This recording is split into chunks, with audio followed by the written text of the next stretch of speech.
Good morning, everyone. I'm Lindsay, and I'm one of the nurse practitioners working with Dr. Gunn. And I'm Dr. Gunn, and we are going to create a series about all of the medical dermatology that we do. And part of the learning process for Lindsay is learning about all of the skin diseases and how we treat those. And we just formulated our protocol for molluscum treatment with Cantharidin. So we're going to talk about molluscum. And we're also going to talk about our favorite treatment. There are multitudes of treatments, but Cantharidin or Beetlejuice definitely is our favorite treatment.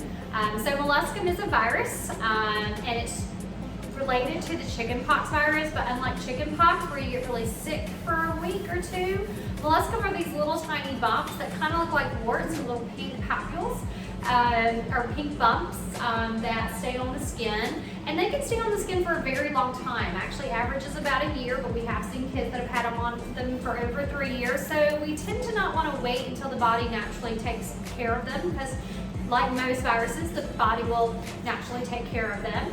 And our favorite treatment is Cantharidin.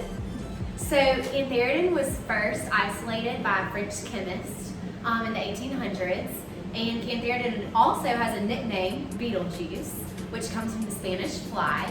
It's a very easy treatment that is painless for the patient. That's why it's one of our favorites. Well, it should be painless. So one thing that we were teaching Lindsay, you know, this sounds like an easy treatment, and ultimately we make it look really easy as dermatologists. But if you're not a dermatologist, if you haven't been trained with Cantharidin, we don't recommend other doctors using it, or even other, any practitioner, because if you do too much, it can cause a painful blister. But if you do just the right amount, it will be just like a little bubble and a little irritation.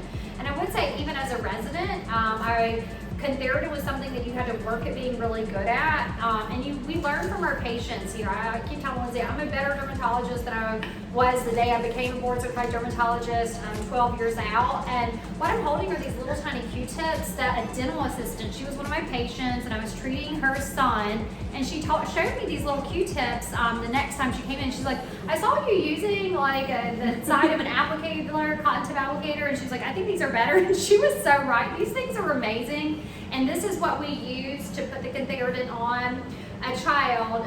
And keyword, non-painful. These are something that are going to go away on their own anyway. Why would you torture a little kid to get rid of their molluscum? Because we want it all faster. I do think that it should be treated because they can spread to other parts the longer they sit on the skin. Our kids that have them can spread them to other kids, so I like to treat them so we're not spreading them and we're not having bumpies on our skin for a long time. So it's important to remember there's a lot of aftercare, or not too much aftercare, but there's some aftercare that we want. It's not a lot. It's not a ton, but it's important. Yes, it's important. So we're adding that to our website now. We're going to be constantly adding more medical information to our website too, because I think that we have such a beautiful cosmetic clinic, but we are, honed by a board certified dermatologist, and I love pediatrics, but I also love all things medical. Any kiddos from 6 weeks to those kiddos that are 99 years old, we'll take them. So this was the first of our medical series. Hopefully you'll get a lot of good information from these, and you can check out our website too, because it'll talk more about what molluscum is and our favorite treatment and the post care if you are one of our patients. Thank y'all. Thanks for listening.